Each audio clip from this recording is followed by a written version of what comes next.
unless you put something in your brief which is so distinctive, your competitor would not put it. It's not really a good brief and it's not a solid brief. When a first time wearer came and discovered that they needed spectacles in our store, our first instinct cannot be, look, this is the right solution for you. The first has to be like, it's okay, 1 in 3 people wear it and there are great solutions for it. So life is going to be good, no hassle. I don't like the phrase omnichannel. I prefer the phrase harmonized retail, which is coined by Forbes as more appropriate for the retail industries, because omni-channel is not today what it was put out to be. Now it's more or less become a way for digital first brands to explain why they're opening stores.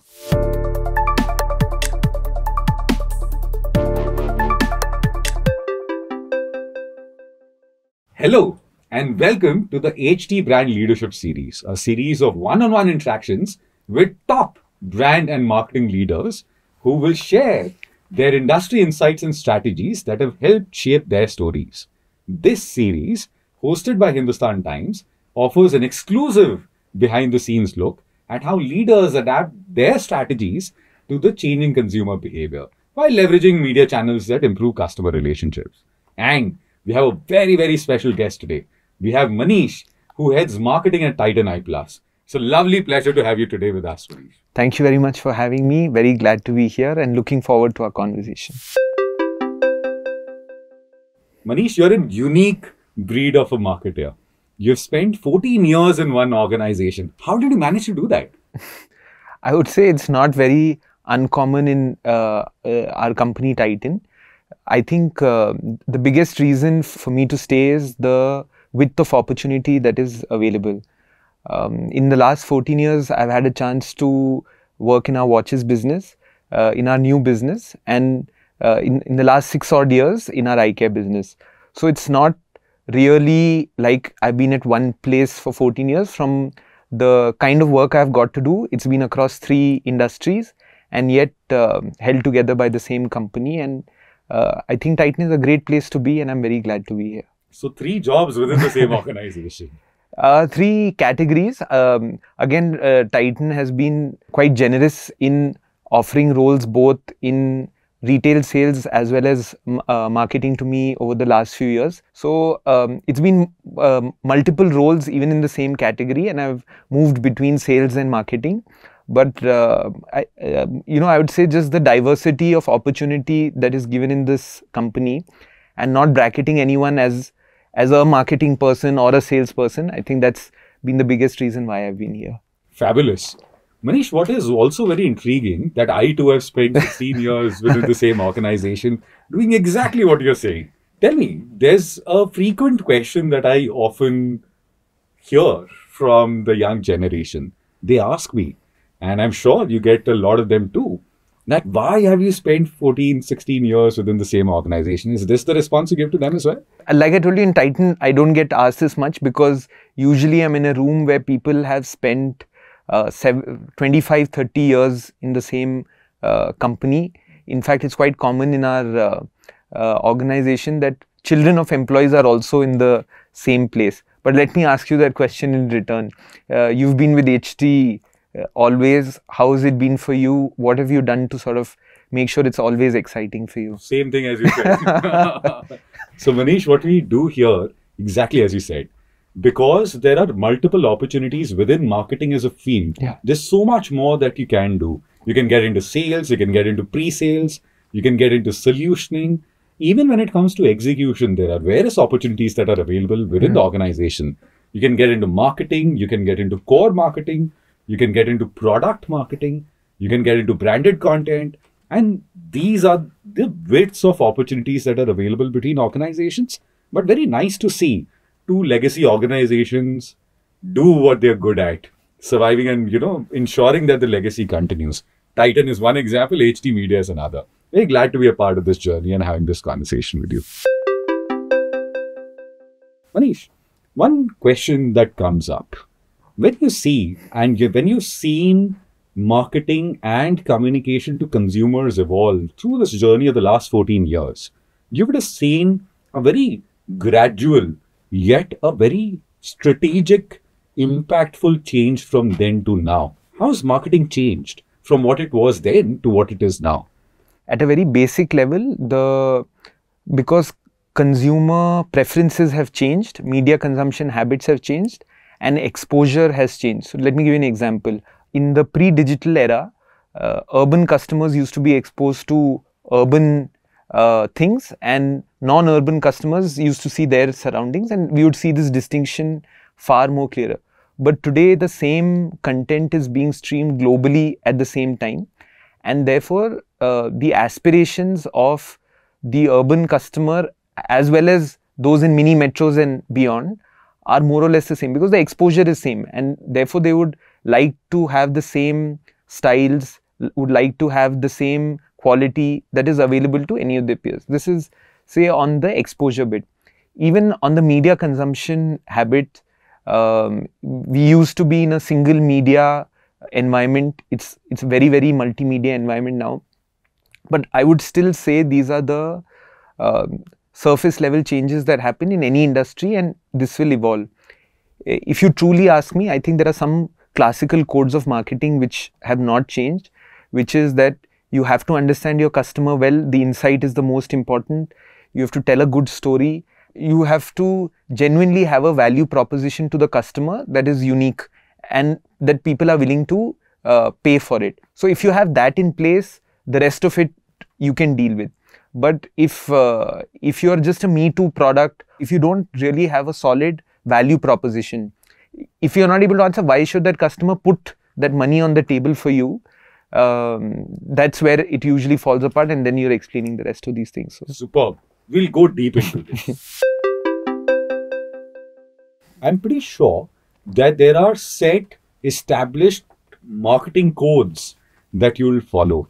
And for delivering these marketing codes, there'll be a set of KPIs that you'll follow. Do you also get into the sales funnel? Awareness, consideration, and total purchases? My outlook on this is, finally, marketing is part of business and not separate from that. So the end KPI for marketing is to deliver business. And I also feel a lot of the friction of sales and marketing sort of drops immediately if the marketing person is as invested in delivering the sales number as the sales guy. Because finally, it is not, we may be divided by function, but it is not the salesperson alone who's delivering. The final output is through a combination of everybody coming in. It's just different perspectives that we bring in from functions. So therefore, the end goal is that consumption happens. People are willing to pay a premium for your brand. That's what every marketer should aspire for. And if it does not convert into cash, it does not matter how successful your marketing initiatives are. So in terms of classical codes, there's one I really like, which I've held on to over the years, that, when you're writing a brief, many times the brief gets cluttered with generic things and which are category table stakes. Like, I used to use a lot of words like clutter breaking in my brief earlier. And then someone put me down and said that, if you're saying things that are table stake, because you have to have a clutter breaking ad, it's not something new that you're doing. That's anyway the expectation. But unless you put something in your brief which is so distinctive that your competitor would not put it, it's not really a good brief, and it's not a solid brief. So that's something I've really held on to over the years, where I'm trying to push myself to say that, have we really put something meaningful in the brief about what we are doing, which is relevant for the customer, but is not something anybody else would do. Great ingredients make a great dish. Absolutely. Tell me, Maneesh, when you write these briefs for your agencies and the partners that you work with, what are the 5 things that you keep in mind that this is what a great brief should have? How do you write a great brief? I think the process of writing a brief itself, I've evolved a little over time. Earlier, I used to write the brief, email it over, and we used to wait for responses from our partners. Which never came. I would say the relationship with agencies has evolved a lot. I truly think of Ogilvy, the agency that works with us on Titan Eye Plus, and Low on Fast Track. Both of them are true partners in our creative process, and we do a lot of work without brief because they just understand our business. So one of the challenges we keep throwing is, how much work did we do which was without a brief? That is, it started from the agency because they understand our business. But having said that, what we have moved to is a collaborative brief. We have a rough idea of what we want to achieve, and then we co-create it with our agency partners, because we just keep chipping away at the lines and sentences. But few things that I think are worth considering. First is, what is the category truth? That is, business opportunity that you're starting out on. That should be first clear. Meaning, if I were to put it in our context, let's say that I think a lot of kids need spectacles but are not wearing them. So that's the business opportunity. We have to try and boil this down to a category truth and then a consumer truth. This starting point would really help anybody working on it to say exactly what are we going to say that is going to switch existing behavior to the desired behavior. Wow. Sounds like an episode right out of Mad Men. And I'm speaking with John Draper. Tell me, you've also had a very nice opportunity within Titan, as you said, split across various verticals. How have these marketing codes evolved between the categories that you've operated in? Was it really that difficult? Because I'm pretty sure it would have changed. Where premiumization as a concept would be of various intensities across various categories that you would have worked with. The kind of consumer segments that you target would again be very, very different. Some would be younger, some would be a bit older. We were having a pre-conversation and you spoke about how you're getting behind the very premium segment quite heavily. Let's spend some time talking about that too. See, in terms of category, that's the easier question to answer. If I look at watches is primarily an accessory that it's moved from functionality to accessory almost completely. The timekeeping aspect of watches is well behind us, and it's a very large gifting item. Usually, people are very happy to give a watch and receive a watch. If I contrast that to spectacles, most people, when they come to know that they need to wear spectacles, there is a little bit of disappointment in them, because it's seen as an added layer in your life.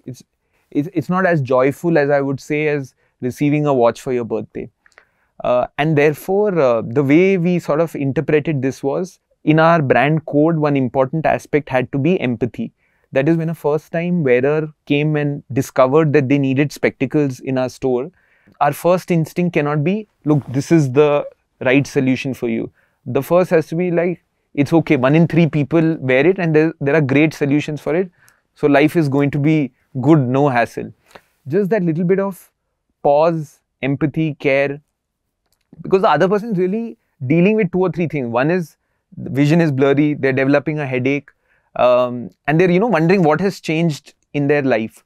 And at that time, one needs to just take a break from selling and just bring them into a safe space where they can then decide that it's the right solution for you. So that's one example of a category that is purely driven by joy, and one which is, there is a fashion aspect to it, but there is also this bit about being empathetic to the customer.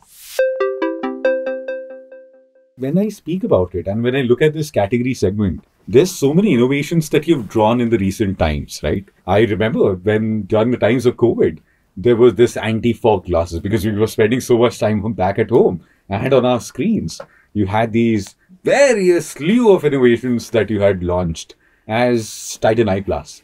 Tell me, what were these? And let's spend some time talking about how did you start developing these? Did you know that COVID was about to happen? No, I mean, of course, it was a very tough period and we were surprised just like anyone else. In fact, even when we heard murmurs about, or personally, so you did not know that COVID was happening. Okay, thank God for confirming that. When the murmurs of COVID happened, even when it started growing in China, even at that time, I don't think anyone could have imagined the kind of challenges that were going to come upon from that. The intensity the intensity. But anyway, we've all come out stronger from that. But coming back to innovation, our leadership themselves have been quite keen that innovation is a very essential pillar of what we do, because we believe that is our right to win in the market, that we bring out innovative products that help you see better, look better, but primarily deliver good value to the customer. And that's what our source of differentiation is. When we started the journey, we had to build up the momentum with one launch, and then became 2 and 3. And now in a year, we are able to pack about 5 to 7 launches. And I would say this is not an accident. The planning sort of starts for this much earlier, and it's almost like we fix the date, that this is the date the launches happen, even if the idea is not ready. And everyone in the system, especially my colleagues in product development, the factory, they work overtime to make sure that they have the idea, prototype, everything ready backwards from the date. So the launches of next year would have started now. That's the cycle that we do, and over the years, this discipline has come. The second aspect I would say is about timing. Sometimes the product is not actually created at the time, but it's just the right timing. Like the fog-free lenses that you give, it's not a new technology that we developed. There was always a fog-free solution available for lenses, but we never saw the opportune moment to put it forward, except when everyone was wearing masks and all spectacles were fogging up. So that was just I would say great timing, that we were able to spot that and say, okay, this is the time that we put this forward, and that just gave us the sort of room to bring these forward, and the success of one spiraled quickly into many others coming forward. Maneesh, a lot of our viewers and people who will be watching this video will be curators of marketing and various strategies within that organization. What you've articulated is particularly intriguing and interesting. That you as a brand, as an organization, you've been able to scale up 5x from one innovative product launch to 5 product launches of 5 innovations that will happen in a year as a 5x growth of that journey. This would have not happened certainly by default. This is happening by design. What advice would you give to any marketer, any CXO that is watching this video to adopt this cycle of innovation, product testing, and product out in market? And how is it that brands and people and strategists can shorter the cycles and durations for each of these innovative products that go out? I have 2 or 3 suggestions. First is, I think, at least for us, innovation was part of the leadership mandate. So it came right from top. Our CEO was a sponsor of innovation, and he energized it. It was his agenda, and therefore it became everyone else's till we got the momentum. So I really think if a brand or a company has to score well on that, it really helps if the CXO themselves is sort of invested in doing that, because it takes some time to get the talent or the information may be there, but to sort of fight through that initial resistance and bring out a successful product, it would help to have sponsorship from the leadership. So that, I think, has been one important ingredient for us. The second I would say is real deep thought on what customers want. Sometimes it is articulated. For example, people may come in, experience fogging in the spectacle and talk to you. Sometimes it may be unarticulated, like our smart glasses. Nobody came and told us that we would like smart glasses. What are smart glasses? We are pioneers in this category, and we have 2 lines of product. One is Titan IX, which is a premium smart glass. It's enabled by Bluetooth, and what it does is it gives you a lot of features in your regular prescriptive glasses, like music, navigation, step counter. Basically, you can do a lot of things in your life hands-free. So it just makes it easy for anybody who's wanting to do other things with their hand, like reading something or speaks on the phone a lot. It just gives you that convenience if you're already a prescription wearer to just sort of have the sunglasses or glasses on your face. And we have another line which is Fast Track Vibes, which is at a much more affordable price point. That's just a fun product for anybody who wants a more distinctive product than a regular sunglass and wants to listen to music. Like, I could be listening to music while speaking to you and you wouldn't even know it. That's just a little bit of mischief that we have with Fast Track. But coming back to your original question, so leadership commitment is one bit. Second is either identifying customer needs which are articulated or unarticulated. The third I would say is it requires a mindset and risk-taking appetite, which also has to be encouraged, because success rate in innovation is not high, and therefore we have to celebrate missed opportunities as well. So I really like one program that is run at the Tata Group level. The award is called Dare to Try.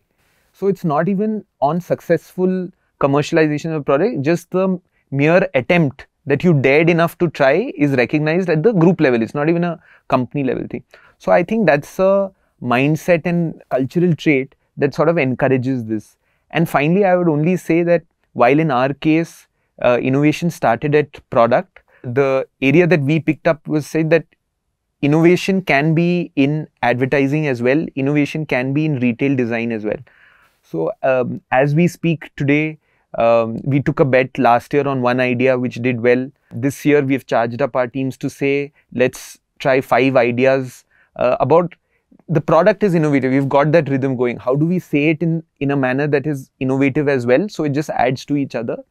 And the third phase that we've kickstarted is you have an innovative product, you've advertised it innovatively. When the customer comes to purchase at store, how can you really up the innovation quotient there so that even the retail experience is new age and not seen elsewhere? So these are some of the things that I would think. I think the last sort of tip coming to my mind is, where do we set the bar? So it's very easy to mix incremental changes and true innovation. So improvement and innovation, the distinction between this is also something that I think is very meaningful to sort of think about, saying that there are some things that we will do for improvement. You have a great spectacle, we've made a better spectacle, which is good because customer is getting better value. But something that is leaps and bounds ahead, which is, you know, it's not version 3 to version 4, it's a totally new sort of product line itself. I think that is where we should set the bar on innovation in all aspects, product and advertising. Lovely.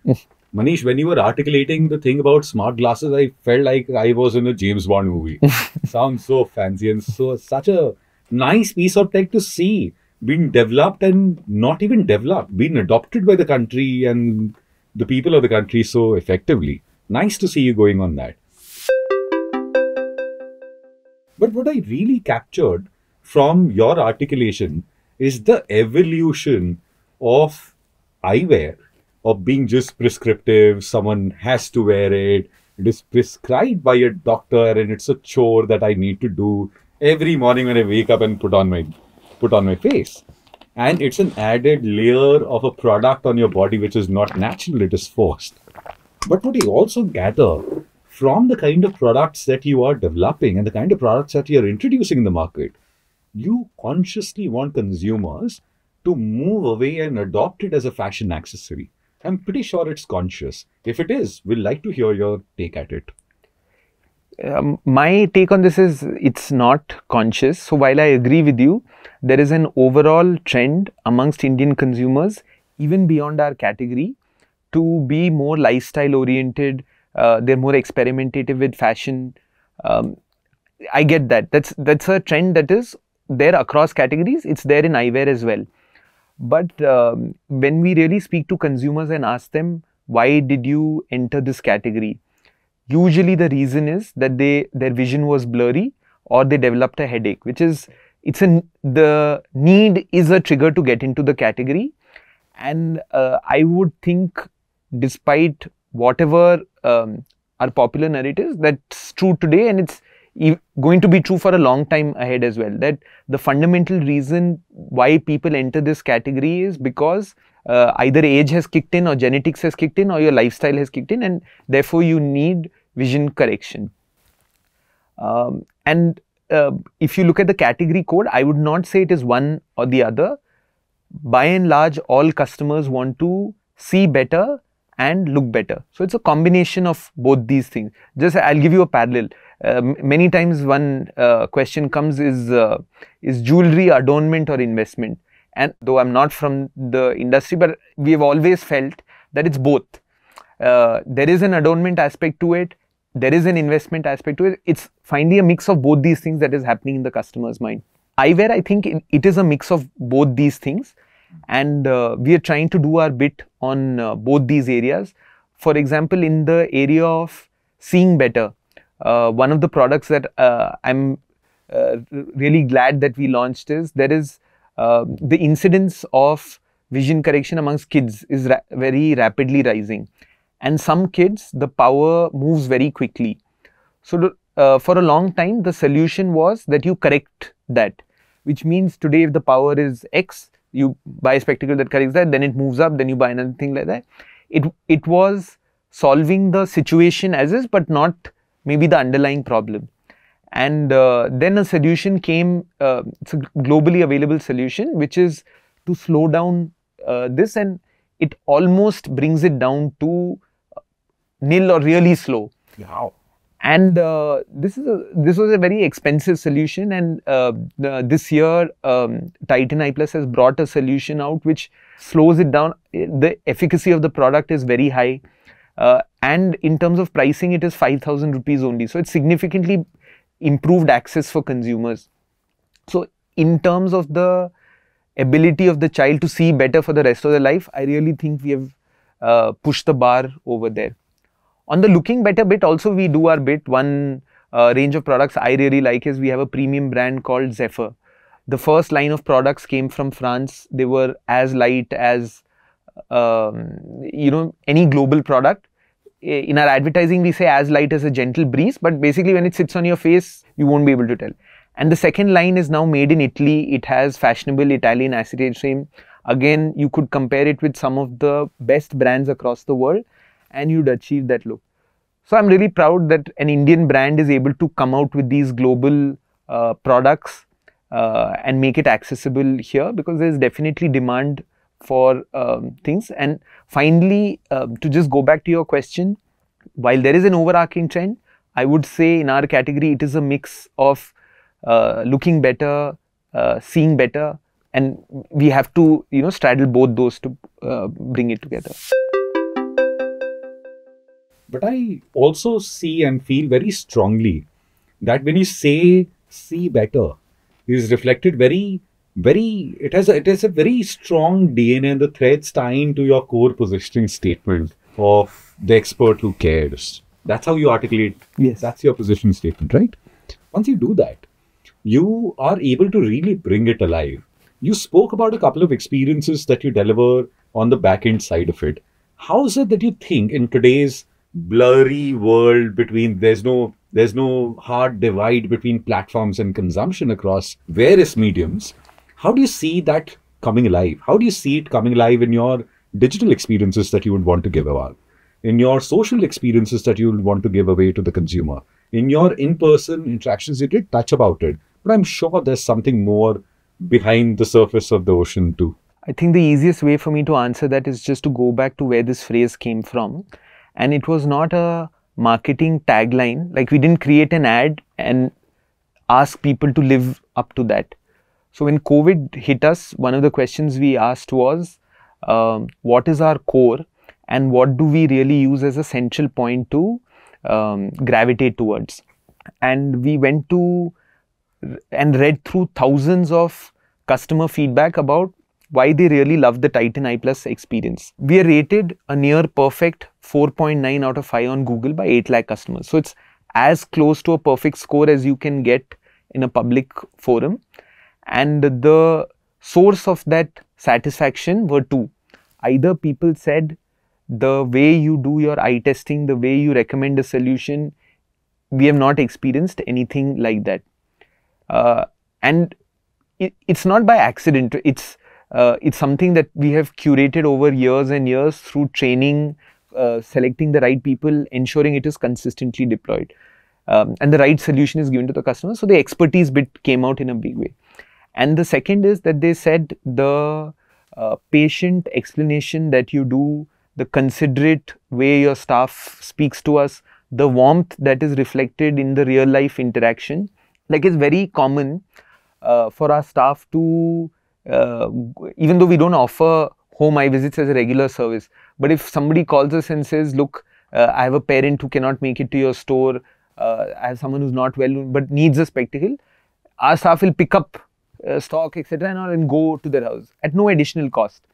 And our staff really go out of their way to serve.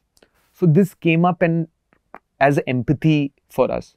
So we really brought these two words together, and it was something we were already living every day that got rolled up back into advertising. And I feel this is the correct way. If it starts with advertising and has to go to the field, you will face this struggle of how you get buy-in, etc. and all. But if you start with what is the reason to exist, what is the value proposition that you bring to the table that nobody else can, and then find ways to say it creatively, that's the meat in the conversation. The creative expression, the advertising is all the icing on the cake. The real heart of it is what you're delivering out every day, and if you're able to take that and say it nicely back to people, it'll work well. Is what matters as well. Yes. See, Maneesh, when you talk about this, I am also reminded of the fact on how the entire retail experience is getting very omni-channel, and that evolution is something that is hitting the country fast. And we all lived and experienced it during the COVID years. As evolution happens, this change is only going to get multiplied. How do you, your brand, take this? You see this as an opportunity? You see this as a space that you need to continually keep on working? How do you want to expand into other spaces? And what is it that Titan Eye Plus is doing in this area? Personally, I don't like the phrase omni-channel, and I'll tell you why. I agree fully that in today's day and age, a lot of the consumption is happening digitally, and many consumers, nearly all consumers, start their research online even before ending up at store. But why I prefer the phrase harmonized retail, which is coined by Forbes as more appropriate for the retail industry, is because omni-channel is not today what it was put out to be. Now it's more or less become a way for brands to explain, for digital first brands to explain why they're opening stores. So in that sense, I feel it's a little like old wine in a new bottle, and it's not really anything new. Why I like the phrase harmonized retail a lot more is, what that says is the goal of any retailer should be, when the customer wants and how they want, at that point of time, deliver a joyful experience that delights. It need not be a synchronized experience, meaning you don't have to split hair over, did he start online first, buy at store, did he start at store? Tech doesn't have to be the overriding factor. What's more important is the delight that you created at that point of time. So I feel that is more sort of representative and relevant of how we would like to look at it. And therefore, the way we try to put it forward is, when a customer comes to our store, how do we create a delightful, memorable experience that they will remember? And similarly, when they buy online, how do we do that? Because the drivers for satisfaction, dissatisfaction are different in both places. For example, in the store, the staff warmth is a big factor. The level of air conditioning, the look and feel, did you get comfortable seating? All these are overriding factors. In the online space, the delivery partner delivering on time and not irritating the customer is the main factor, right? So the factors are different, and I'm gravitating more to this side of the argument. That is, there are multiple touch points for a customer. For different customers, there are different preferences, and we should put all our energy on saying, how do we make it meaningful for that customer, rather than trying to synchronize it across all. And I experienced it firsthand when I was at your Bangalore outlet when for the brand Runway that you recently launched. If I just step back about why Runway, there is one big trend that is happening in India is premiumization. And the second big opportunity that we spotted was, in a hot, tropical, sunny country like India, one would expect everyone should be wearing sunglasses. So there are two reasons why we think the sunglass category is not as large as it should be.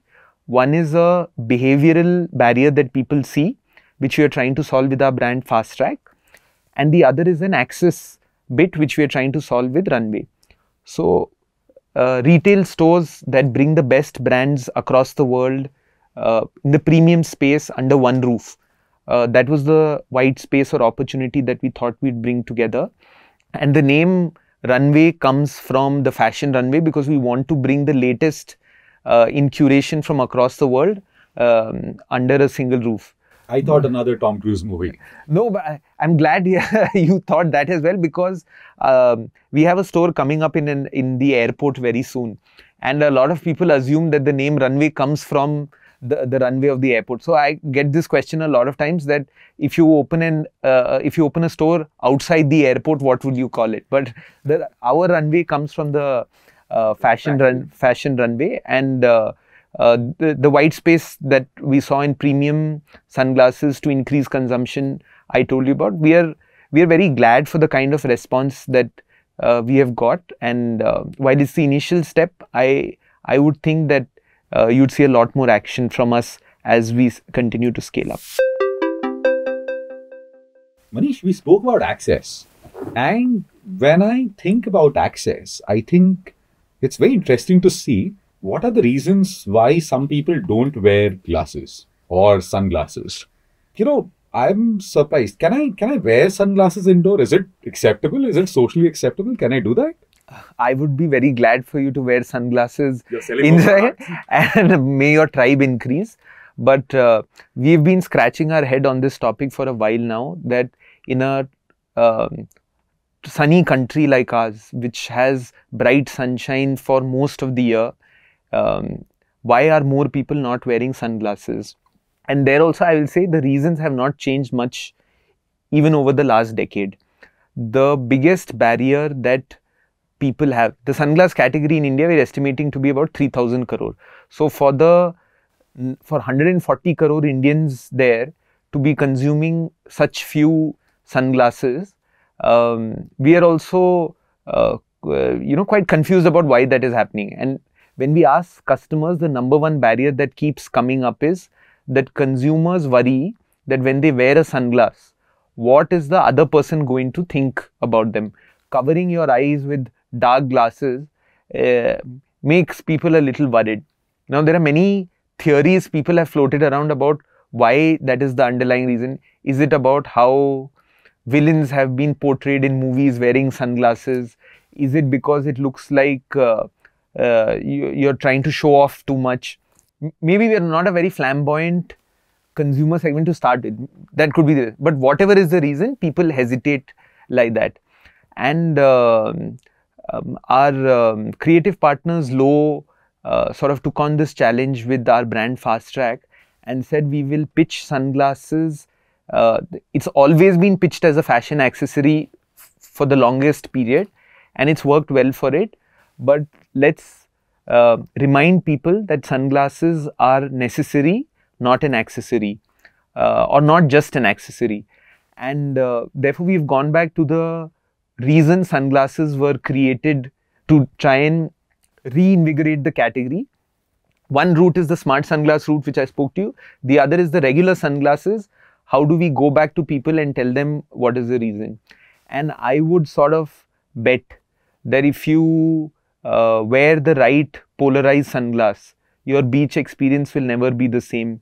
If you wear the right mirrored sunglass, your outdoor driving experience, outdoor sport experience would not be the same. So it's a really important and necessary product to have, and we would just love for many people to do it. And coming back to your question about whether you should wear it indoors, we also feature a lot of light tint sunglasses for inside, for club wear, because it need not be worn only in the sun. And we just want to create a lot of these occasions where people feel comfortable wearing the sunglass. And buying decisions are emotional, but sometimes you need a rational reason to just sort of overcome that, and that's the mix that we're trying to get. Some people have to try a lot harder to look socially acceptable. To some, it comes very naturally. It's all in the emotions. We also saw, you touched upon it, and then you did not. I'll take you back to that space. The innovation or that execution that you did with Ayushman got really viral. I'm pretty sure you say that you have not written that in your brief, but I remember seeing your brief, you would have definitely written viral video chahiye. Tell me, once you wrote that brief and when you gave that brief to your partner, I'm trying to get into the psyche of how a marketer can approach that opportunity. What was going on in your head? Once you were doing that execution, what did you brief your partner? How did you execute it? And how did you then decide that this is a scalable proposition? Let's talk about that journey as well, please. So, like I told you, we have a ban against using words that are table stake, and I wouldn't be caught dead putting the word viral video in a brief. Virality, I think, is the output, and it's the desire or dream of any marketer to have earned media or people talking about it, many factors of the paid media. That's the dream, but the output cannot become the brief, and therefore you have to sort of go a little deeper into saying what do we really want to say from the business side, and how do we want to say it, which is creatively.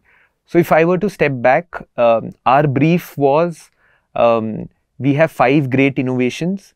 Now we are not going to do 5 different advertising for it. We have to have one story that connects all 5. Last year when we released this, we took on the challenge with our counterparts that if my colleagues have created such great products, I said, okay, we'll take on the challenge of even saying it in a way that had not been done. Told earlier.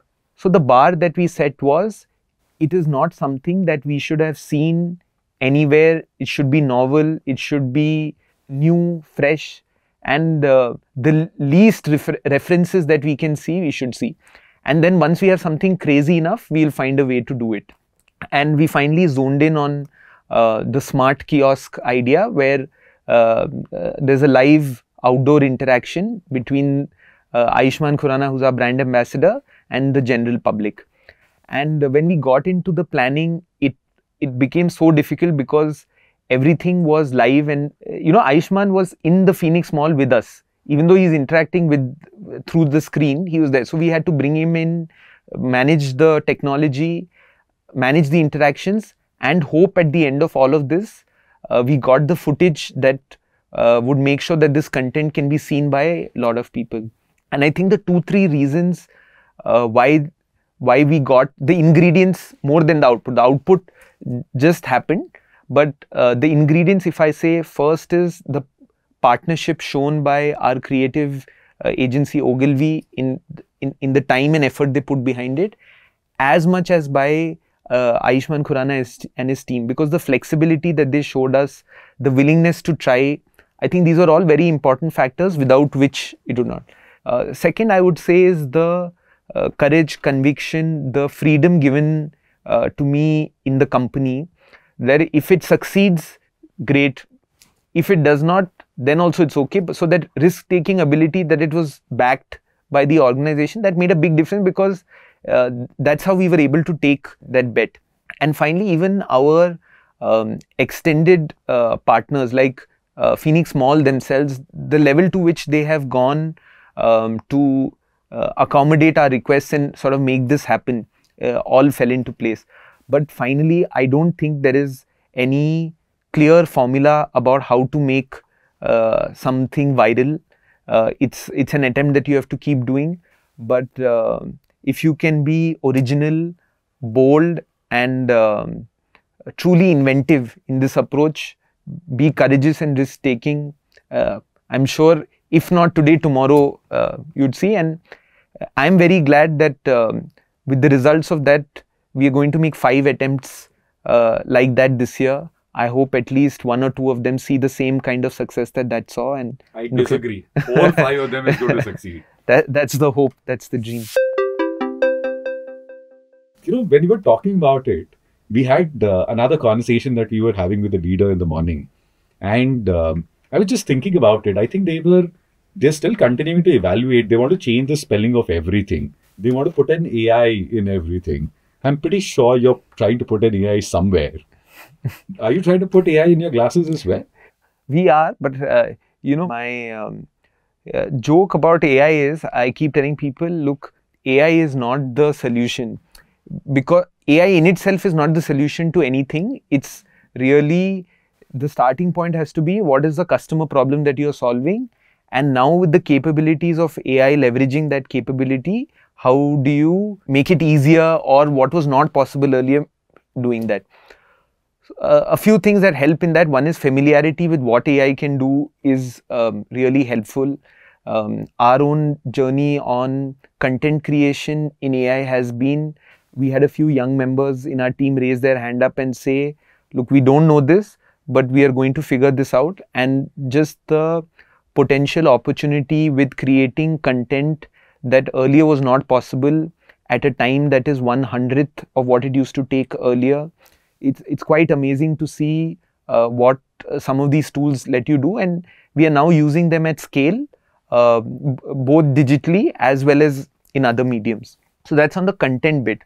We already, there are integrations in multiple tools, like our chatbots are AI powered, and many of our office tools are also AI powered. We are also now leveraging AI technology to give a better product solution for consumers. Our latest lens launch is a progressive lens, and the big challenge with progressive lenses are, it's very difficult to get the right design to suit your viewing needs. And really, if you ask her what is the uber goal in progressive, is that if you can't tell that you're wearing a progressive lens, we are the happiest, because you know, if you're able to eliminate the distortion from the vision completely, make you comfortable, it's the self-actualization of the progressive lens, if you ask me.